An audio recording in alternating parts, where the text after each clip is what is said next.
Hey, you like terrible movies, right? You know the kind that are so bad that they're actually good? Well, this isn't one of those movies, but it kinda is. I'm conflicted, okay? 1987's Rotor is a, what do I say, Rotor? Whatever. 1987's Rotor is a no-budget film from late 80s obscurity that's often described as a bad Terminator, Mad Max, RoboCop ripoff. I mean, come on, look at these covers.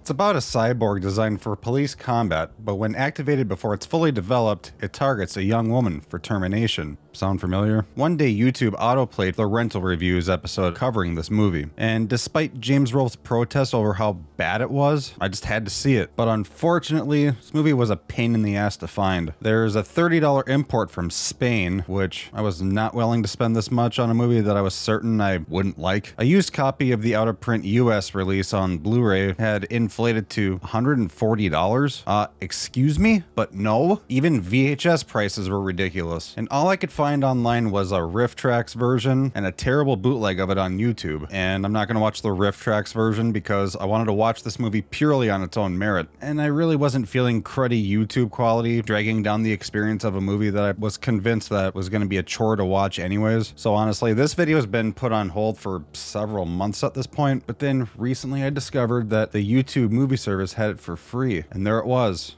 in all of its glory. Finally! YouTube, you are my savior, my Goomba, my knight in shining armor. So then I watched it, and yeah, it spews butt chunks. My honest impression is this movie's just a 1980s meme of some of that decade's biggest action thrillers. It makes sense because the original screenwriter, Bud Lewis, says that his original idea for the film was supposed to be a police comedy called Blue Steel. And again, look at this cover. Looks pretty badass, right? Oh, deception at its finest. Because you think, based on the cover, that you're gonna get a decent action thriller out of it. But no. What you get is a mix of bad acting and terrible fight sequences. But if you know that going into it, and you like that sort of thing, you'll enjoy it to at least some degree. I mean, I had fun with it. And I would pick this over something like The Exorcist 2. Every time, but it's still pretty bad. The only strong points of the story is the borrowed elements from the films it's making fun of. And looking into things on IMDb trivia and TV tropes, the original script went through some pretty massive rewrites. I do wonder what the original screenplay was like, because when it was rewritten by director Colin Blaine and actor Richard Gueswin, it was stripped of a lot of its comedy, and some of the scenes... What are you doing? And some of the scenes that were deemed too expensive for the film's budget were replaced with long, pointless scenes to just fill things in. So really, we're dealing with a Frankenstein screenplay here, the recipe for all cinematic gold. And when Lewis had seen what had become of his beloved screenplay, he completely disowned the movie. So yeah, there's that. Can't imagine anybody watching this cares about spoilers, but here's your warning. Let's pick this thing apart. A couple is headed out to the lake at the end of the day during the sunset when they hear an explosion, and when they pull over to see what happened, the shot changes and suddenly it's nighttime. Yeah, by the way, if you decide to watch this movie, this first scene will let you know exactly what you're in for. The couple sees a man and a woman on the side of the road. Paul, call 911. And this is the best the acting gets in this movie. This old boy just killed a motorcycle cop. I seen him. Yeah, if you continue this movie beyond this point, you have no one to blame but yourself. Barrett Coldiron is a captain of the Dallas Police Department in charge of their Tactical Operations Lab. He's brought in for questioning after he's suspected of murdering a motorcycle cop. And his recollection of events leading up to this have sort of this poetic charm to them. Like, have you ever thought of describing a morning sunrise as a buttery glow as you're being interrogated by the police? And the buttery morning sunlight painted a golden glow through the ranch house windows. Buttery glow. Sure. You bet. He's put a lot of thought into this. His alarm goes off at 5 a.m. and finally he rolls out of bed at 4:50. We gonna let this continuity error pass? Yeah? Yep. Okay, they're gonna let that one pass. And actually on the version on streaming services, they fixed this. Over 30 years after the fact. Did it really matter that much? This is such a cherished classic after all. Coldiron slips his boots on, grabs his coffee in this badass Texas coffee cup, and goes outside to greet his horse. And they want to make sure you don't miss a single second of this.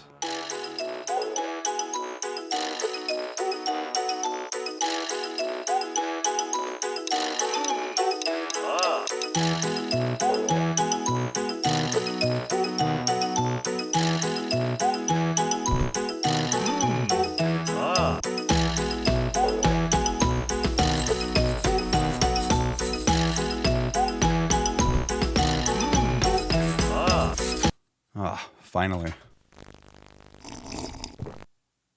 Ew. Should the carrot have been for the... Never mind. He continues his morning by lassoing a tree stump, trying out his new primer cord explosive. Guess I better go back to straight nitro. You don't say. That scene is crucial foreshadowing, by the way. He gets a phone call from his wife at 8 a.m., heads off to work, first driving away from the morning sunset, then back into the sunset, then mid-afternoon daylight. Before arriving to work at 9 a.m. At the Tactical Operations Lab, the janitor is having a dance-off with the on-site robot, because why not? The robot has a name, don't remember what it was. What's interesting about this, though, is apparently the robot used in the film was purchased by the police force of Addison, Texas, a suburb of Dallas where the film takes place, and it performed public relations duties, I guess. Its actual contributions to law enforcement are unknown, so... This is what the IMDb trivia page says. Tried to find out more about this, but I came up with nothing. But it was slated to lead the Christmas parade that year in Addison, so that's nice. Cold Iron is on his way for a meeting with the sister company in LA to demonstrate their new robotic officer they've been developing. I hope they brought the hydrogenated wheat germ desiccated liver this time. I love the pause here. Yeah, if he seems out of sync to you, that's because all of Cold Iron's lines were poorly redubbed, by the way. At first I thought the movie was so sloppy that everything was just out of sync, but I found out that the actor who played him either couldn't be tracked down or just flat out refused to return to do any ADR dubbing. Kinda odd because he helped rewrite the screenplay. Wasn't this project a little more near and dear to you? Anyway, they were forced to redub everything using a different actor. I tried to find anything on the original on-screen actor to see what his voice sounded like, but I came up with nothing. This movie is literally all I can find of him. So yeah, a comparison would have been nice to put here, but I don't have one. So that's fun. In a conference room, Cold Iron shows a film reel of the skeleton Rotor. Look at him go. Isn't that cute? This is low budget at its finest. They couldn't do the standard 24 frames a second animation for this thing. They had to do 15 frames a second. Okay. He explains that the skeleton was developed by Dr. Steele, a colleague in Houston, and that it's made of an unknown alloy capable of moving on its own without motors, gears, and that the metal learns things, molecular impulse, as the film describes.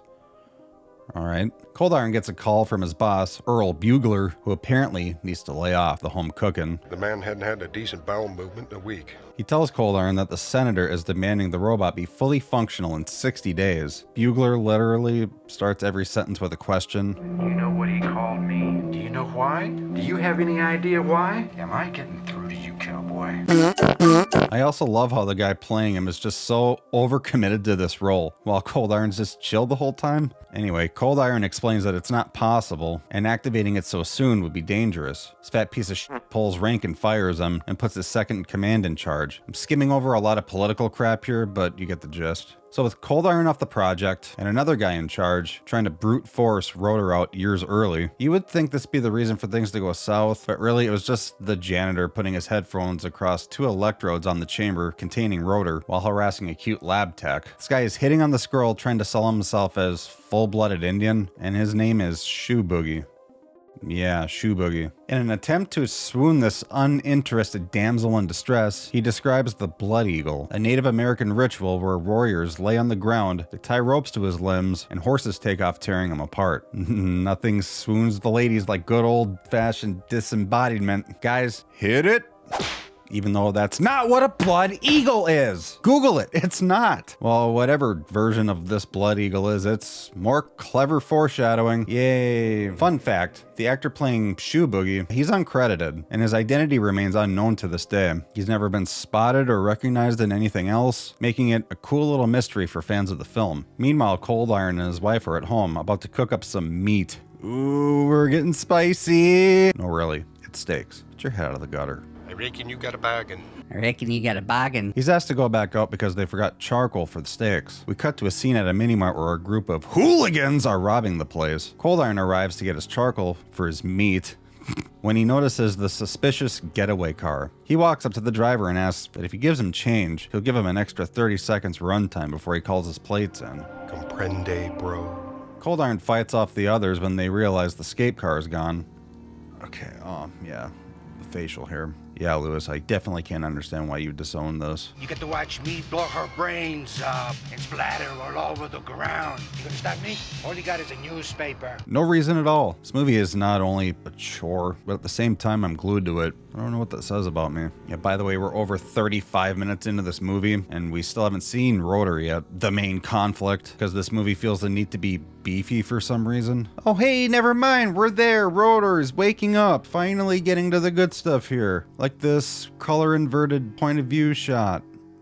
Nice. Rotor has a locker with his name on it, uniform inside at the ready, even though he wasn't supposed to be ready for at least 4 more years. Why would they have this ready for him? And has a run-in with the cop on his way out. Get your pecker caught in the plumbing this morning? He plows through some chairs like a boss. Okay, that's so cute. Later on, Rotor encounters a bickering couple who's speeding. He pulls them over, the guy gets out of the car only to be gunned down for a speeding violation. He then targets the young woman, who discovers Rotor's only weakness. Loud noises, like the car horn, kryptonite for any cyborg designed for combat, which would most likely involve a lot of loud gunfire. She gets away and Rotor continues to pursue her. A while later, the police discover the body of the gunned down traffic violator who had ripped off Rotor's name tag. Police inform Cold Iron right away of the situation. The girl being hunted, Sony, calls the police and reports what happened, and tells them which direction she's going before she leaves. Rotor is right behind her and has this sensor recall that can see the past, despite him not being there to see it. Cold Iron does his detective work at the lab, fights with his ex-boss on the phone, yada yada yada, while Sony takes cover in a small diner. Rotor catches up, finds her through his sensor recall feature, and finds her in the dining room, in a scene that 100% reminds me of the r.o.t.o.r scene in Terminator. Another terrible, anticlimactic single-cam fight scene ensues.